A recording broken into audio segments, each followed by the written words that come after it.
Seguindo com a nossa proposta, vamos observar agora a questão do resumo e do abstract. O que é o resumo, gente? É aquela apresentação curta dos pontos mais relevantes de um artigo científico. Eu considero como uma das principais seções de um artigo, porque, do ponto de vista da divulgação, é ele que vai determinar se um outro pesquisador vai ler o seu artigo ou não. Toda a pesquisa científica mundial hoje, ela está, de certa forma, acondicionada em bases de dados diversas espalhadas pela internet e em bibliotecas, onde o título, o resumo, a palavra-chave passam a ser a principal fonte de pesquisa. É como os outros autores poderão te encontrar. Então, pelo título e pela palavra-chave, a gente vai ser achado dentro desse universo da pesquisa científica. Mas é pelo resumo que eles vão decidir se vão fazer a leitura do artigo ou não. Então, dessa forma, um resumo bem escrito, ou seja, ele vai fazer com que o indivíduo vá buscar a introdução para fazer a leitura e, tornando ele mais atrativo, ele vai acabar lendo todo o seu artigo. A norma, a BNT, a 6028/2003, ela traz aí algumas regras para elaboração e apresentação desses resumos, e para o nosso artigo, né, um periódico, a quantidade média recomendada é de 100 a 250 palavras, ok? Mas quem vai determinar isso? O template do congresso que vocês estarão tentando submeter o trabalho de vocês, ou mesmo a revista na qual vocês tentarão uma publicação. Ela vai indicar o número de palavras que poderá ser usado no template, ok? Por outro lado, se tiver que usar a norma da BNT para periódico, como é esse que a gente está desenvolvendo para o FATEC Log, a gente vai estar trabalhando aí com 100 até 250 palavras. Agora, pessoal, vamos detalhar esse resumo, esse abstract. Primeiro, ele tem que apresentar o que eu tenho que inserir nesse resumo. Os principais pontos que eu vou estar explorando no meu texto científico. Então, eu vou fazer uma rápida contextualização, ou seja, eu vou dizer em que meio esta pesquisa está inserida, vou levantar uma problemática, ou seja, qual é a controvérsia dessa área que eu estou analisando, o que eu preciso resolver, o que eu quero descobrir. Eu vou fazer uma boa justificativa, ou seja, trazer algumas alegações positivas, né? Eu tenho que tentar convencer o meu público da importância e da relevância para o campo social e científico dessa minha pesquisa. Tem que ter um atrativo. Tenho que apontar os meus objetivos, sejam eles gerais ou específicos, expressando o quê? Qual é a finalidade que o trabalho científico deseja alcançar? E especificamente, qual é o caminho que eu vou fazer para atingir esses objetivos que eu estou propondo?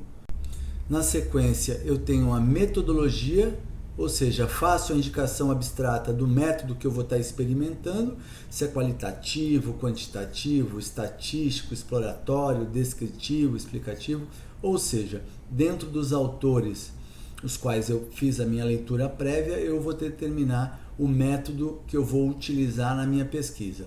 E aqui eu vou fazer uma rápida citação desse método, sem muito aprofundamento. Opcionalmente, eu posso colocar resultados e discussões e considerações finais. Por quê? Porque se eu for inserir resultados, discussões e considerações finais, deve ser muito superficial, ou seja, qual o principal achado, qual é a resposta do problema, quais as principais implicações e recomendações, de forma superficial, para forçar o leitor a se aprofundar na introdução e depois no próprio artigo. Eu criei um método simples que eu costumo aplicar nos meus trabalhos, que é o quê? Na contextualização eu uso de 2 a 3 linhas, quando no resumo, na problemática 2 a 3 linhas, justificativa 2 a 3 linhas, objetivo geral específico 3 a 4 linhas, metodologia 2 até 3, às vezes 4 linhas, e resultados e discussões e considerações finais 2 a 3 linhas no máximo. Dividindo dessa forma, eu consigo ter um equilíbrio satisfatório na escrita do meu resumo. Então eu tenho que ter palavras-chave muito importantes porque é por elas que eu serei encontrado por outros pesquisadores. No próximo tópico, a gente então vai usar essas palavras-chave que eu considerei mais importante, que eu já inseri a princípio no meu resumo. Agora eu vou colocar lá abaixo do resumo, assim, as keywords abaixo do abstract. Ou seja, em média pode ser de 3 até 5 palavras, separada por ponto e vírgula ou ponto. Quem vai indicar isso? A publicação ou o edital do congresso ou da revista a qual estarei submetendo. O próximo passo, gente, realizar, escrever a nossa introdução. Ela vai ser um eixo norteador do nosso trabalho. Por quê? Porque nós já encontramos um título provisório, nós preparamos um bom referencial teórico, nós construímos uma bibliografia adequada, escrevemos o nosso resumo. Agora a gente vai partir para a nossa introdução, que nada mais é um resumo aprofundado. Então eu posso dividir aí entre 5 e 10 parágrafos, destacando a questão principal do artigo, a hipótese específica e a própria finalidade do estudo. Então eu vou fazer lá a minha contextualização de 1 a 3 parágrafos. Qual é o gap, as contrariedades, lacunas, quais os problemas do meu estudo? Depois, 2 a 3 parágrafos, eu vou escrever a minha hipótese, né, o propósito do meu estudo, a justificativa, o objetivo geral, o objetivo específico. Posso até chegar a 4 parágrafos. Depois eu terei a minha metodologia, que nada mais é a indicação abstrata desse método que eu estou experimentando, se é quantitativo, qualitativo, exploratório, descritivo. Posso chegar aí a 2 a 3 parágrafos e mais 2 a 3 parágrafos, resultados, discussões e considerações finais. Lembrando que é opcional. Caso eu utilize, eu falo ali dos principais achados, respostas ao problema, indicações e recomendações, mas de forma superficial. Devo destacar, pessoal, algo muito importante. Se eu utilizar a metodologia na minha introdução, o edital ou o template não exigir que a metodologia e a aplicação dos métodos seja inserida em tópico próprio, eu devo realizar a citação, autor, data e página. Por quê? Para que aquele leitor ele possa ter como referência o autor que eu estou utilizando na aplicação do meu método, ok? Porém, caso o template ou edital determine que a metodologia e métodos deve vir num tópico à parte, então eu só vou fazer na introdução uma breve citação do método, não preciso citar o autor, e quando eu for tratar da metodologia e do método neste tópico, aí sim eu vou dar uma aprofundada maior na minha escrita, citando o autor ou autores, os métodos utilizados, né? Vou falar de todos os procedimentos que eu vou estar utilizando para chegar ao meu objetivo final, as variáveis que serão analisadas, a descrição da população, a amostra, instrumentos de medida que eu vou estar aplicando, ou seja, tudo, eu vou reunir todas as informações descritivamente para ficar bem mais claro a metodologia que eu estou aplicando e o método como ele foi realizado. Então, lembrando, ele pode ser inserido na introdução, citando o autor e o método escolhido, ou num próprio tópico destacado, explicando com maior aprofundamento este modelo que você acabou adotando. Teremos depois os resultados e discussões. O que vem a ser os resultados e discussões? Então, uma sequência lógica dos dados que eu encontrei, das informações que eu encontrei. Então, eu vou fazer uma descrição desses dados mais importantes, posso utilizar tabela, figura ou gráfico para descrever, para melhor apresentar essas informações. Se eu apresentar um gráfico ali, eu não vou usá-lo em outras partes do trabalho.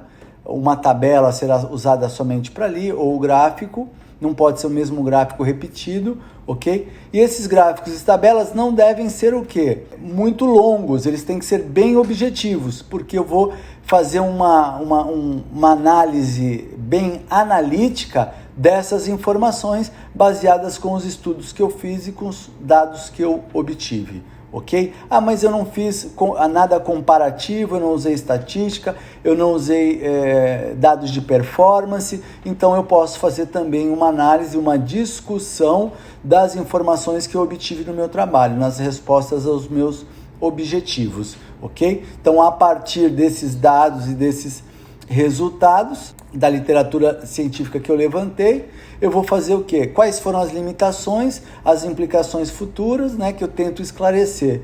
Posso incluir também hipóteses de forma generalizada. Por quê? Porque objetivamente, quando eu chegar nas minhas considerações finais, eu vou estar explicitando esses principais pontos. Então eu vou dar uma rápida contextualizada de forma clara e concisa, né? Eu vou realizar uma análise de todo o assunto que foi abordado durante o trabalho, vou sintetizar e fazer uma indicação aí de procedimentos futuros, possíveis soluções ou mesmo lacunas que eu não consegui solucionar. O ideal é que as considerações finais elas tenham aí em torno aproximadamente aí de 3 até 5 parágrafos, ok? Então ela deve conversar com o meu resumo, deve conversar com a minha introdução e deve conversar também com os meus resultados e discussões. Ou seja, eu tenho que ter uma coerência no apontamento dessas considerações finais. Dessa forma, gente, o referencial bibliográfico ele já está pronto, foi a primeira coisa que nós fizemos lá no início do nosso trabalho. Eu vou fazer uma revisão total desse trabalho, vou verificar se o título reflete a realidade que eu propus, se o resumo que eu fiz lá atrás reflete a realidade, a introdução, e vou fazer os ajustes necessários para atingir os meus objetivos. Deixo ainda um bônus para estar ajudando vocês, ou seja, algumas dicas de escrita científica. A primeira é que seja uma linguagem impessoal, sempre na terceira pessoa. Então, verifica se foram constatados, conclui-se, ressalta-se. Palavras que nunca devem ser utilizadas. Nunca, sempre, com certeza, ache-se ou mesmo gírias.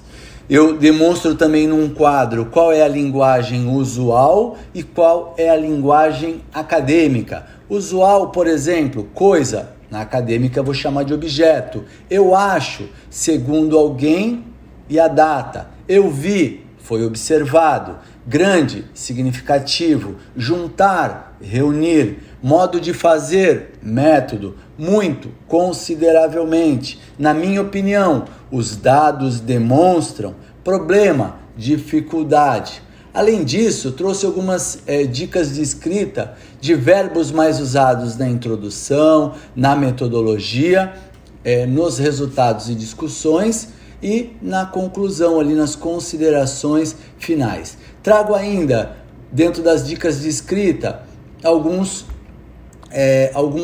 frases de ligação, ou seja, para introduzir um assunto, para semelhança e conformidade, para ideia de continuação, para tempro ou mesmo para conclusão, ok? É só um apanhado, não é, como eu sempre falo, né? Não é o todo do conteúdo, existem muitas outras coisas que podem ser encontrados em livros relativos a este conteúdo de metodologia. A professora Adélia pode estar dando várias dicas para vocês também, mas a ideia é para dar uma destravada na hora de fazer a escrita, ok? Na apresentação de aula, eu deixo outros materiais também que podem servir para vocês na hora de facilitar a escrita de vocês. Agora é só escrever. Vamos lá.